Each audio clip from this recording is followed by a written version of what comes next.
Magandang umaga po sa inyo mga kabahay. This is Charimar Flores po, ang inyong licensed broker at nandito po tayo ngayon sa Haya by Eco Verde Homes po. So ito po ay located along Alitagtag, San Pascual Road, Barangay Gilirang Kawayan, San Pascual, Batangas po. Ito po yung road na to ay Alitagtag, San Pascual Road. So, itong road papunta dito ay papuntang diversion at saka Bawan public market. Tapos yung road naman na papunta po dito sa side na to ay papuntang Alpha Mart, Pinagcrusan at saka sa may Alitagtag na simbahan po. So, doon po sa area na yon nadaan yung mga bus na galing sa Manila. So, sa area din na yon andun yung mga jeepneys na nadaan po mismo sa road na to at saka mga tricycle po na nanggagaling din doon sa may Alpha Mart Pinagcrusan. Yung mga jeep at saka tricycle po na yon ay na nanggagaling po doon ay hanggang Bawan na public market po. So, one ride lang po siya dito. Then, from Bawan public market naman, papunta po dito sa Haya na daan po ay meron din po, isang sakay lang din po. So currently, ang development po natin ay meron na po tayong concrete road papasok sa subdivision. So medyo papasok yung natin, subdivision para po hindi rin maingay. Kasi syempre, kapag along the road ka mismo na dinadaanan ng mga sasakyan, ay maingay yan. At the same time, malikabok po talaga yon. Kaya sadya po na medyo pasok ng konti yung Eco Verde na residential po. So, sisilipin po natin kung ano yung development dito. At the same time, yung house model po natin. And actual turnover po. Let's go!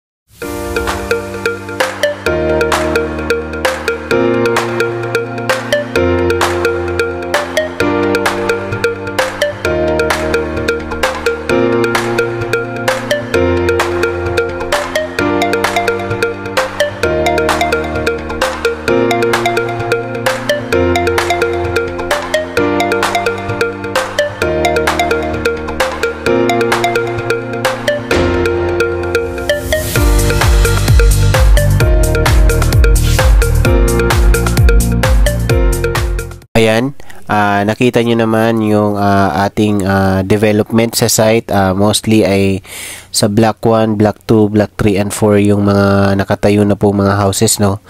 And then itong location na to, yung wala pang nakatayong bahay na may arrow, yan po ay sa location ng Block 11, Block 12, Block 14, Block 18 and Block 19 po. Yan, yung currently ay mostly ay inuuna po yung foundation ng mga townhouse units po dyan po sa area na yan. So if ever po hihingi kayo ng exact location ng block 11, 12, 14, 18 and 19 ay mag-request lang po kayo sa akin. Ayan, so itong kahabaan po ng mga bahay po na to ay block 4 po ito, and then yung katapat po sa kabilang side ng road ay block 3 naman po. And sa mga naghahanap po ng inner unit na malapit sa amenities ay meron pa po tayong mga units, kaya mag-inquire po kayo agad para mabigyan kayo ng details. And sisilipin natin yung actual turnover ng inner unit, no? Gaya ng nabanggit ko ay sisilipin po natin yung inner unit na actual turnover po. So as you can see po, talagang may gate and fence na po siyang kasama, no? Tapos meron na rin po siyang mix ng cement finish and mga gravel, no? Gravel sand, and then yung sa steps niya ay naka-cement na rin po siya. So ganyan na po. Mas okay po yung ganyan para po hindi na po siya agad-agad matubuan ng mga damo po. So ang bahay po na to ay Ang lot po na to ay naka-base sa 48 square meters. Same with the model unit na i-check din natin mamaya. And then ang floor area po nito ay 63 square meters. So ang down payment po nito ay nakadepende, no, hindi po pare-pareho. Pero as of now po ay 77,000 for the inner unit, tapos payable siya ng 6 months. Kaya more or less nasa 12,000 po yung monthly down payment. So ang bahay po na to ay 3 bedrooms. Tapos dalawang CR, isa sa baba, isa sa taas. So pansin nyo, napaka energy efficient ito kasi yung bintana ay malaki. So yung natural light from the outside ay talagang makakapasok sa loob. So tara. So meron siyang ganito, no, na portion para yung hangin po ay makakapasok pa rin regardless ay kung inner unit man po kayo. Yan po yung purpose niyan, yung sa bar na steel bar po na yun sa gilid ng each unit. So as you can see ay naka-tiles na po yung ground floor natin, ano. Ayan, tapos yung hagdanan by the way natin ay buhos po yan mula ground floor up to second floor. Kasi kung mapapansin nyo sa ibang developer ay hanggang 4 steps lang po yata yung nakasemento nila, and then the rest of the steps ay ano na po yan, either bakal or di po kaya ay kahoy lang. So gaya ng itinuro ko po ay naka LED lights na po tayo, no. So hindi na po tayo bulb lights. And then yung nakikita nyo po ito sa kitchen natin ay actual turnover po ito. So talagang maganda na po siya. Tapos may space ng konti sa baba para may mailagay kayo. Dito naman sa portion sa baba ng hagdan ay pwede pa po itong ipa-customize nyo, maglagay ng cabinets or storage para po sa area na yan. And then yung TV ay pwedeng ihang. And then dito tayo sa CR. So ang CR natin dalawa, isa sa baba, isa sa taas. So actual turnover po itong nakikita nyo. And then ito yung portion na to. Ito ang service area para sa inner unit po na townhouse. So dyan po yung separation ng property. And then meron pa rin naman siyang ventilation kasi yung taas po niya ay hindi naman po siya close. And then let's go sa taas. So by the way, ang breaker po nito ay ano na po, talagang tawag dito, modern na rin siya kasi nakokontrol nyo po yung ilaw or yung sa aircon na portion or kung sa kwarto lang, ganyan. So lahat ng outlets ay pwede nyo rin pong doon i-control kung aling outlets lang po yung papaganahin nyo po. So let's go dito sa taas. So as you can see, no, hindi makipot yung hagdanan. So hindi mahirap mag-akyat. So itong portion na to ay pwedeng computer area or small office area. So extension ng living area sa ground floor. And then yung isang CR po ay nandito. So as you can see, may mga socket naman, no. So pwedeng maglagay ng table talaga dyan. Ito yung isang CR. So same lang po sila sa baba. Actual turnover din po yan. And then sa portion po na to ay meron po siyang bintana para meron pa rin pong daanan ng hangin papunta sa loob ng bahay para hindi mainit. Tapos may hallway siya. As you can see ay naka-tiles na rin yung second floor natin. Hindi po yan vinyl. So ang disadvantage kasi kapag vinyl ay kapag nabasa ay mabaho. At least po ito ay naka-tiles na. So meron na rin bintana, no, yung mga bedrooms natin. Kaya at saka malalaki yung bintana kaya yung natural light sa labas ay makakapasok po. So napaka energy efficient ng mga units po natin.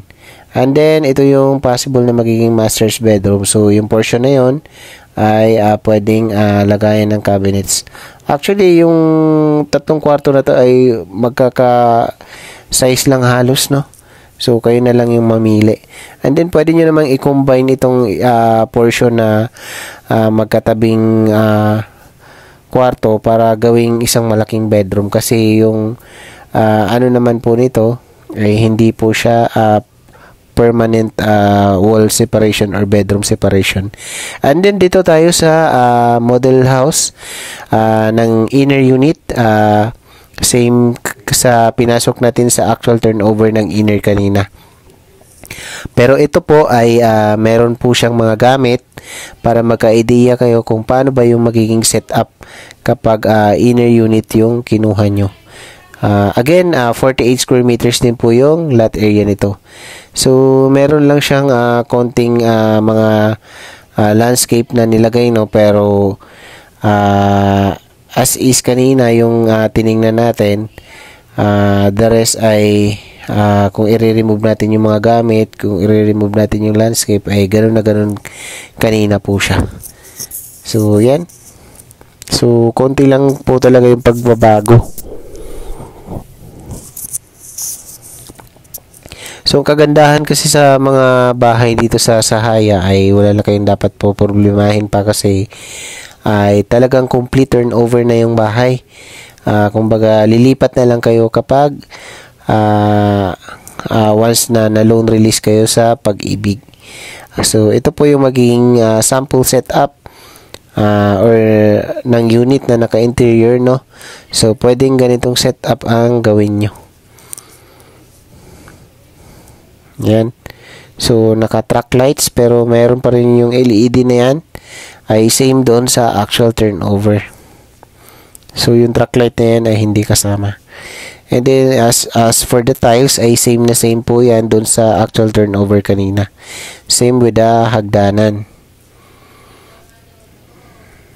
Okay. So, talagang same na same lang din, ano? For example, sa ano na rin, sa area ng kitchen ay ganyan na rin po talaga yung cabinets. And then sa CR, ayan, nilagyan lang ng mga konting accessories. So, i-remove lang natin yung mga accessories na yan ay same po kanina. Then, ito yung portion sa likod na magiging service area or pwedeng lagayan ng washing machine. Ito naman yung portion na to ay meron naman pong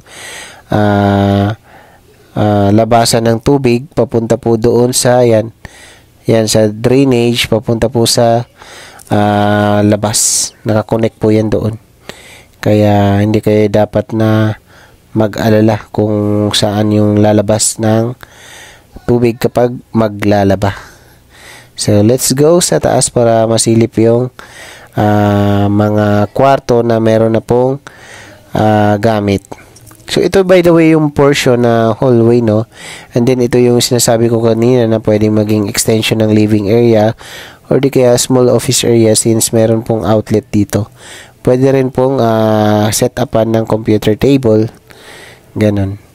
So, this is the second toilet dito sa second floor naman. Ayan, tapos yan yung bintana. Ito yung hallway papunta sa 3 bedroom. Ito yung first room. Merong bintana. And then, ito yung second room. Merong bintana din. So, blinds lang po yung gamit nila dito. Hindi po curtains. And then, the last bedroom po. So, that's it for the inner unit po. So, I hope nakatulong po ito sa magiging decision nyo po sa pagpili ng unit dito sa Ecoverde Sahaya. Alright, so tapos na po tayo sa inner unit. Dito naman po tayo sa end unit po para magka-idea po kayo, no? Kung ano ba yung difference nila sa inner unit. And by the way, yung end unit po na to ay nakabase sa 72 square meters na lot area po. Regardless po kung end unit ka or corner unit ka, ay same lang po ang floor area which is 71 square meters. Nag-iiba lang po sila sa size ng lot area. Depende po yun sa magiging location. Pero for this one, for this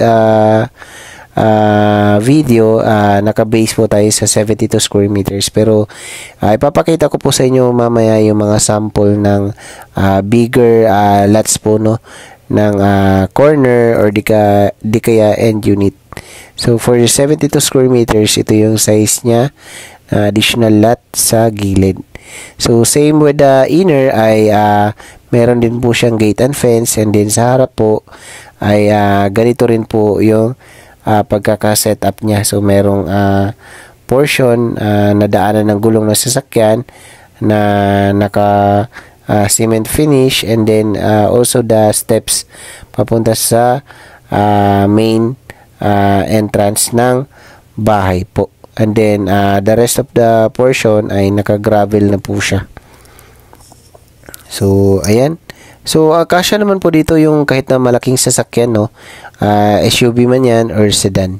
Kaya wala kayong dapat na ipag-alala. So ang maganda dito sa kapag nakaganito na, naka-gravel na po siya, ay hindi siya basta-basta matutubuan ng mga damo.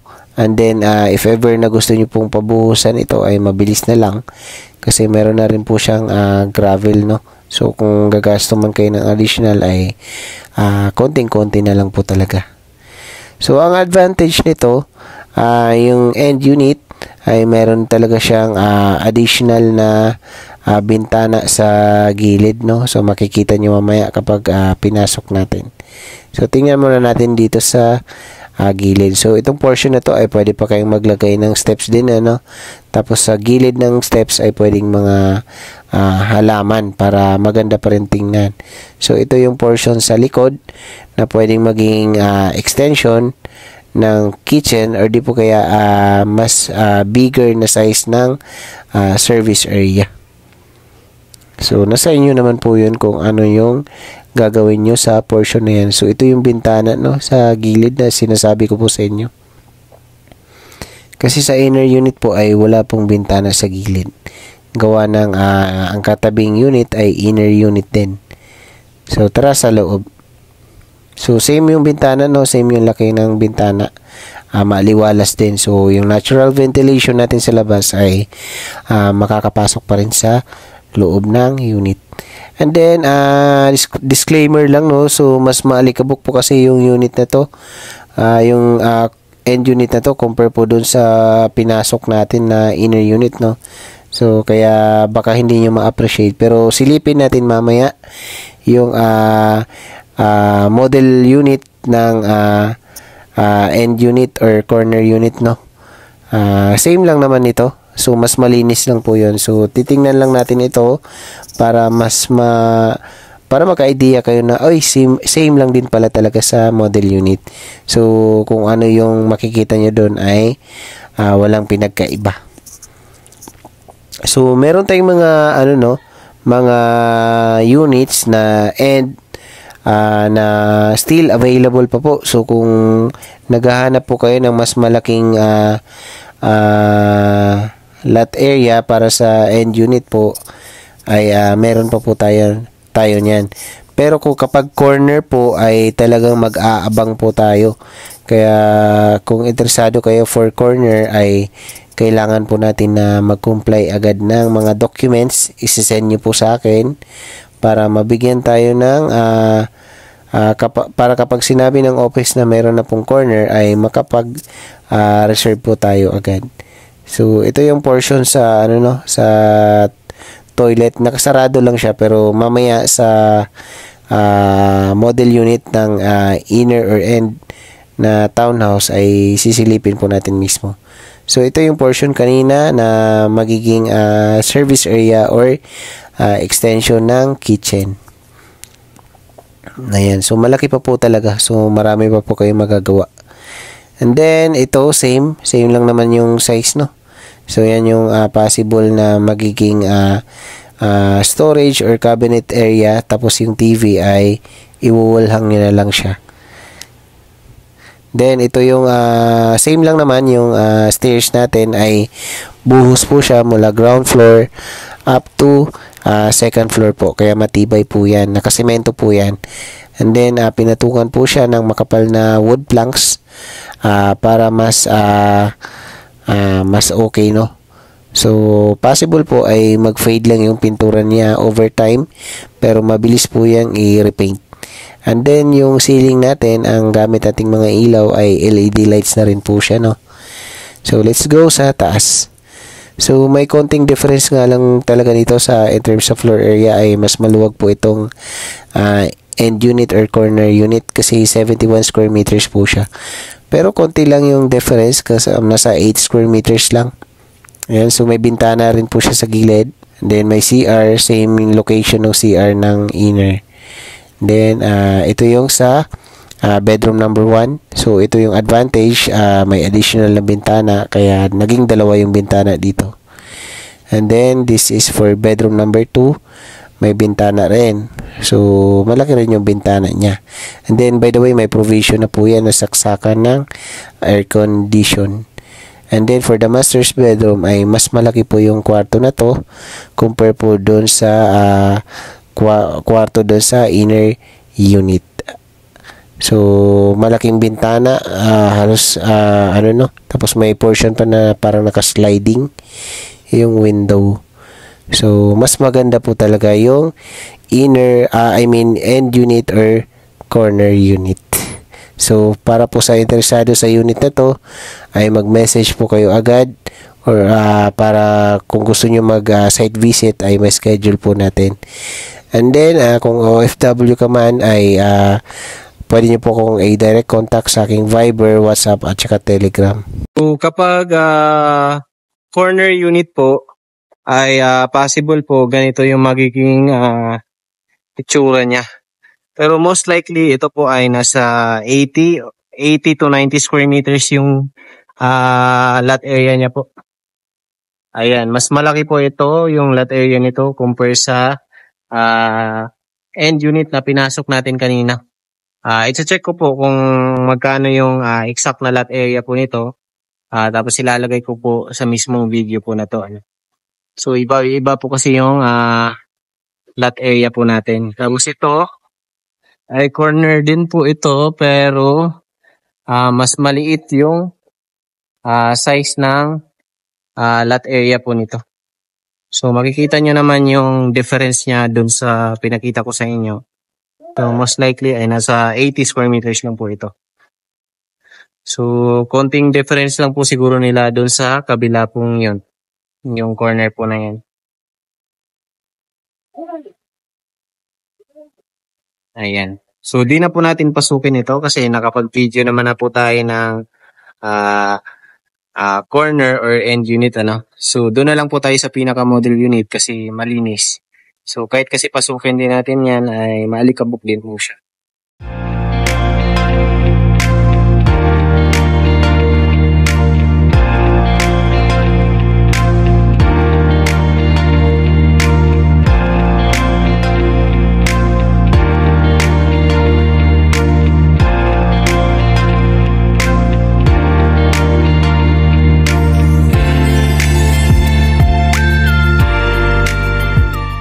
So kung napapansin nyo po, meron lang pong landscape na naidagdag dito gawa ng model unit po siya. Ayan. So para meron din kayong idea or guide na pwedeng pagayahan po. So tara sa loob. So ito pala yung finish ng door natin. Fiber cement board door pala siya. Hindi siya hindi siya steel door. So tara. So, gaya ng pinasok po natin na actual turnover ay ganito rin naman po dito sa model unit po natin. Ayan. So, mas malinis nga lang po ito, no? So, i-video ko na lang po kasi na-discuss ko naman po dun sa mismong actual turnover na pinasok natin mismo kanina sa site. So, yung flooring po natin, yan may mga nakalagay na ay 30 by 30 ceramic tile dito po sa ground floor. And then dito sa wall naman natin ay reinforced concrete wall na po siya with elastomeric paint na paint po. And then ito po yung actual na cabinet natin, same po doon na naka-install doon sa site, yung sa actual na turnover po. So built-in cabinets on 3/4 marine plywood formica po yung gamit na materials po. Kaya maganda siya. Bumagay sa mismong design ng bahay. Tapos ito yung sa toilet and bath natin. Same doon sa ano. Tapos ito yung toilet and bath, may lavatory with pedestal. Ayan. Yan, ganito yung meron siyang portion na dito sa pwedeng lagyan ng tubig or something. Tapos water closet. Yan. Low flow telephone shower. And then dito yung sa portion ng likod na pwedeng gawing extension ng kitchen or magiging service area nyo po. Depende sa inyo kung ano yung mas preferred nyo. So, tara sa taas. So, same lang yung baba, same lang yung finish. And then dito sa hagdanan, same lang din yung finish. Ayan, mas malinis lang po itong flooring, no? Dito sa second floor. So, ito yung area na kanina na pwede kayong maglagay ng computer table po. And then, ito yung CR na hindi natin napasok sa taas. Ayan. So, ganito yung finish po nun. And then, hallway. And then, same lang naman yung size ng mga bedrooms natin. So, dalawa po yung bintana din ito. Dito ay isang bintana, pero malaking bintana. And then, yung master's bedroom. Ayan. So, mas malaki po yung kwarto na to. And mas marami ang bintana. So, that's it for the model unit na actual dito sa Ecoverde sa Haya po. So, same lang po talaga doon sa pinasok po natin na medyo maalikabok po.